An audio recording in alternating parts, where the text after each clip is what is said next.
Hello friends, welcome to jewels kitchen.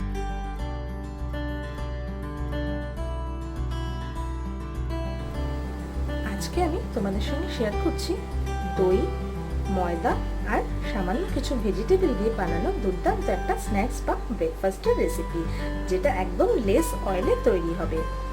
আর এই recipe বানানোর জন্য আমি একটা গাজর, ছোট গাজর গ্রেট করে নিয়েছি সামান্য একটা পেঁয়াজ কুচি ছোট, নিয়েছি 2-3 কোয়া রসুন, নিয়েছি সামান্য ক্যাপসিকাম কুচি, নিয়েছি একটা বয়েল করা আলু, সেটা আমি গ্রেট করে রেখেছি, নিয়েছি পেঁয়াজ পাতা, এটা কিন্তু অপশনাল, এটা না হলেও চলবে, আমার কাছে ছিল আমি তাই জন্য দিয়েছি।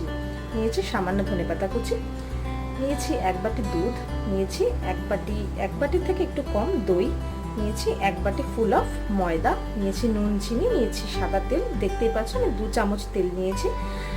আর মশলার মধ্যে আমি নিয়েছি লাল লঙ্কার গুঁড়ো, জিরের গুঁড়ো আর সামান্য চাট মশলা, নিয়েছি 2 চামচ টমেটো কেচাপ, নিয়েছি একটা চিজ, এই চিজটাও কিন্তু অপশনাল, তাহলে পেঁয়াজ পাতা আর চিজটা কিন্তু পুরোপুরি অপশনাল। তাহলে চলো ঝটপট আমরা রান্নাটা এবার শুরু করে দিই। এই রান্নার প্রথম পর্যায়ে আমি একটা ব্যাটার তৈরি করব, তার জন্য আমি একটা মিক্সিং বোল নিয়েছি। এবার আমি মিক্সিং বোলের মধ্যে ময়দাটা পুরো দিয়ে দিচ্ছি। এই ময়দাটা কিন্তু কাপে বা বাটিতে মেপে নিলে একটু ভালো হয়। আর ময়দার থেকে হাফের থেকে একটু বেশি পরিমাণ দিয়ে দিচ্ছি দই। এখন আমি অ্যাড করে দেব নুন আর চিনি, এটা কিন্তু স্বাদ মতন বুঝে অ্যাড করতে হবে, কতটা ব্যাটার তৈরি করব ততটুকু।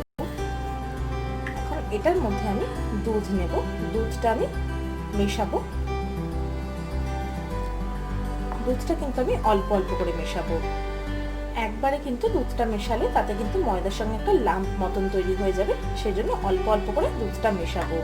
আর আরেকবার দুধ মেশানোর আগে আমি দিয়ে দেবো এতে 2 চামচ সাদা তেল, আমি অ্যাড করে দিচ্ছি সাদা তেল খুব সামান্য, এটা কিন্তু পুরোপুরি কতটা ব্যাটার বানাবো তার উপর নির্ভর করে হবে। এখন আমি এগুলোকে ভালো করে আবার মিক্স করে নেব। এখন আমি আরেকটু দুধ অ্যাড করছি, দুধটা আমি 3 বারে মেশাবো। দুধ দিয়ে আমি আমার ব্যাটারটাকে ভালোভাবে মিশিয়ে নিচ্ছি হালকা হাতে। এই নিয়ে আমি 2 বার কিন্তু দুধটা মিশিয়েছি, এখন আমি আরেকবার দুধটা অ্যাড করে দেব। মোটামুটি একটা পাতলা ব্যাটার বানাবো, কোনো যেন লাম্প না থাকে। দেখো ব্যাটারটা কিন্তু একদম রেডি হয়ে গেছে, কনসিস্টেন্সিটা দেখো একদম কিন্তু পাতলার দিকেই আছে।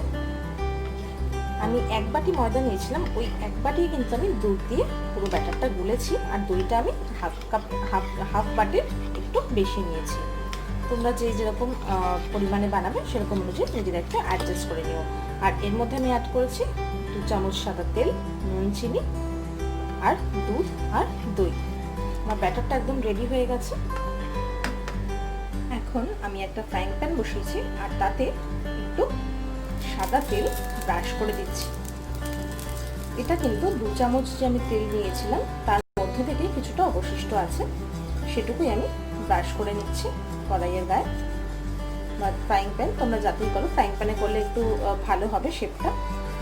আমি ব্রাশ করে নিলাম। আর ফ্রাইং প্যান বা তাওয়া যাতেই করো সেটা কিন্তু এই রুটিটা বানানোর সময় একদম মিডিয়াম ফ্লেমে রেখে বানাবে বা লো টু মিডিয়ামে রাখবে, হাই ফ্লেমে কিন্তু কেউ দেবে না।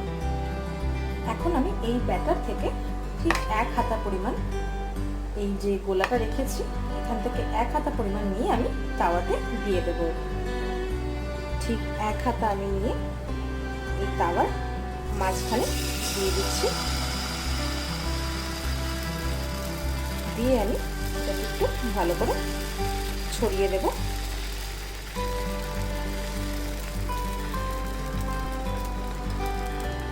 দেখো আমি রুটিটা কিন্তু একদম ছড়িয়ে দিয়ে একটু বড় করে নিয়েছি, এটা একটু বড় হলেই ভালো হবে। আর এটা কিন্তু একটু পাতলার দিকে আমরা গুলবো যাতে একটু তাড়াতাড়ি কড়াইতে বা ফ্রাইং প্যানে ছড়িয়ে যেতে পারে। এখন এটাকে আমি খুব বেশিক্ষণ একটা দিকে রাখবো না, একটা দিকে আমার হয়ে গেছে, আমি একটা অন্যদিকে ঘুরিয়ে দিচ্ছি। দেখো রুটিটা আমি অন্যদিকে ঘুরিয়ে দিয়েছি, আর খুব সাবধানে কিন্তু ঘোরাতে হবে যাতে ছিঁড়ে না যায় বা মাঝখান থেকে যেন কখনোই ছিঁড়ে না যায়। এখন আমি এটাকে 1 মিনিট মতন আবার ফ্রাইং প্যানে রেখে নামিয়ে দেব। এরপর আমি ফ্রাইং প্যানে আবার সামান্য অয়েল ব্রাশ করে নিলাম।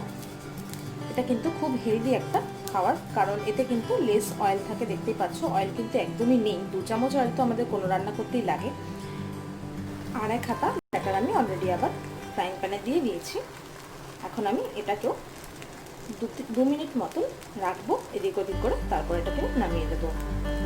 দেখো আমি কিন্তু সমস্ত রুটিগুলো একদম তৈরি করে নিয়েছি। এখন আমি এটাকে একটু ঠান্ডা হতে দেবো, ততক্ষণ আমি ভেজিটেবলটা তৈরি করে নেব। এখন আমি তাওয়াতে 1 চামচ তেল দিয়েছি, তাতে আমি অ্যাড করে দিচ্ছি গ্রেট করা গাজর,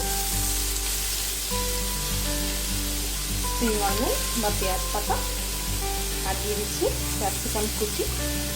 আলুটা আমি পরে দিচ্ছি, কারণ আলুটা কিন্তু অলরেডি বয়েল করা রয়েছে। পেঁয়াজটা আমি একটু পরে মেশাবো। এখন আমি এটা অলরেডি অ্যাড করে দিয়েছি। এর সঙ্গে আমি অ্যাড করে দিচ্ছি যে রসুনের কোয়াগুলো রেখেছিলাম, সেগুলোকে আমি মিক্স করে নিয়েছিলাম বা পিস পিস করে নিয়েছিলাম, সেটা আমি অ্যাড করে দিলাম। আমি এটাকে একটু 2-3 মিনিট নাড়াচাড়া করে ভাজা ভাজা করে নেব। সবজিটা ভাজা হওয়ার সময় আমি সমস্ত মশলাগুলো অ্যাড করছি, যেমন নুন, চাট মশলা, জিরে গুঁড়ো আর লঙ্কার গুঁড়ো। লঙ্কার গুঁড়োটা কিন্তু ছোটো বাচ্চারা খেলে একটু বুঝে শুনে ইউজ করবে। এগুলোকে আমি ভালো করে এখন মিক্স করে দিচ্ছি। গাজরটা আমি গ্রেট করে নিয়েছি কিন্তু যাতে তাড়াতাড়ি ভাজাটার মধ্যে সেদ্ধ হয়ে যায়। তোমরা কেউ চাইলে একটু সরু করে স্লাইস করে নিতে পারো। আর ক্যাপসিকামটাও কিন্তু আমি যত সম্ভব খুব ছোট করে স্লাইস করেছি। আর পেঁয়াজ পাতাটা কিন্তু এখানে অপশনাল, এটা না দিলেও চলবে। এরপর আমি এই ভাজার মধ্যে অ্যাড করে দিচ্ছি পেঁয়াজ কুচি, দিয়ে দিচ্ছি সেদ্ধ করা গ্রেট করা আলু।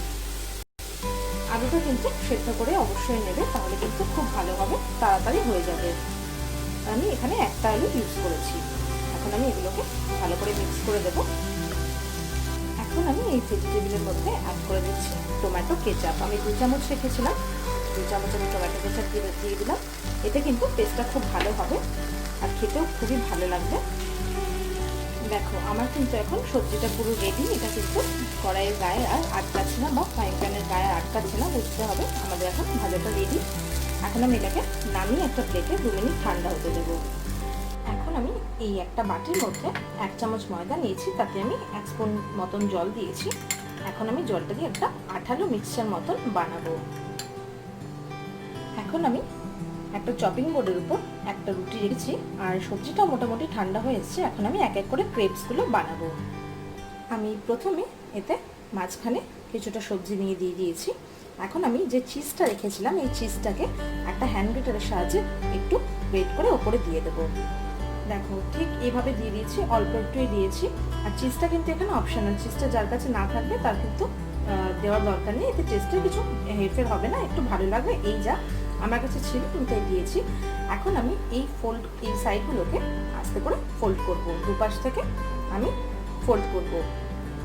আমি এরকম করে ফোল্ড করে নিচ্ছি। দেখো এই যে জয়েন্টটা আছে, এই জয়েন্টের মধ্যে আমি যে ময়দাটা জল দিয়ে একটু আগে গুলে রাখলাম, সেই জয়েন্টের এখান থেকে আমি ময়দাটা লাগিয়ে দেবো। তাতে কি হবে, জিনিসটা একদম সেট হয়ে যাবে। দেখো ঠিক এইভাবে আমি একটা যে ব্রাশের সাহায্যে আমি তেল লাগাচ্ছিলাম, সেই ব্রাশের সাহায্যে ময়দাটা এরকম করে লাগিয়ে দেবো। আর ময়দা লাগালে কিন্তু একদমই খুলবে না, ময়দাটা একটু তাই জন্য টাইট করে গুলে নিতে হবে। আর যেহেতু রুটিটাও ময়দারই তৈরি, সেজন্য এতে কিন্তু ময়দা লাগালে কোনো অসুবিধা হবে না। এরকমভাবে এই ফোল্ডটা আমি আটকালাম। এখন আমি এই সাইডের ফোল্ড দুটো ঠিক এইভাবে আটকে দেব। দেখো আমি কিন্তু ক্রেপসটা একদম আটকে দিয়েছি একটা বক্সের মতন শেপ করে। এটাকে আমি এরকম সাইডে সরিয়ে রেখে বাকিগুলো ঠিক এইভাবে গড়ে নেব। দেখো আমি কিন্তু সমস্ত ক্রেপসগুলো গড়ে ফেলেছি। আর আমি এখানে 4টেই রুটি বানিয়েছিলাম, তাই 4টেই ক্রেপস করেছি। এখন ফ্রাইং প্যানের মধ্যে আবার একটু অয়েল ব্রাশ করলাম। এটা কিন্তু একদম লেফট ওভার অয়েলটা, খুব বেশি দেওয়ার একদমই প্রয়োজন নেই। অয়েল ব্রাশ করলাম।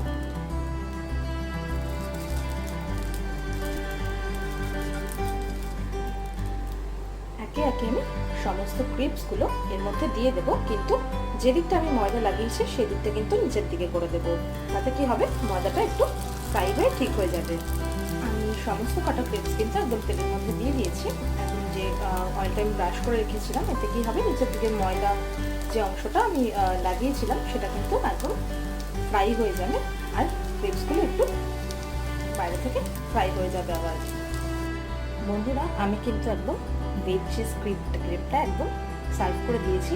আর এটা কিন্তু খেতে ভীষণ টেস্টি, আর চিজ দেওয়াতে কি হয়েছে, এটা কিন্তু চিজটা যখন মেল্ট হতে শুরু করবে খুব বেশি ভালো লাগবে খেতে। আর চিজটা না দিলেও চলবে, টেস্টে এতে কোনো হেরফের হবে না, বাট চিজ দিলে একটু ভালো তো অবশ্যই লাগে, আমরা সবাই জানি। আর এটা কিন্তু খুব একটা আইডিয়াল ব্রেকফাস্ট আর ভেজিটেবল কিন্তু খাওয়ার একটা ভালো ট্রিক্স। আর আমার রান্নাটা তোমরা জানিও যে কেমন লেগেছে আজকে, আর অবশ্যই ভালো লাগলে লাইক শেয়ার কমেন্ট করার অনুরোধ রইল। অন্য কোনো দিন আবার আসবো অন্য কোনো মজাদার এরকমই রেসিপি নিয়ে। ততক্ষণ সবাই ভালো থেকো, সবাই সুস্থ থেকো। Thank you.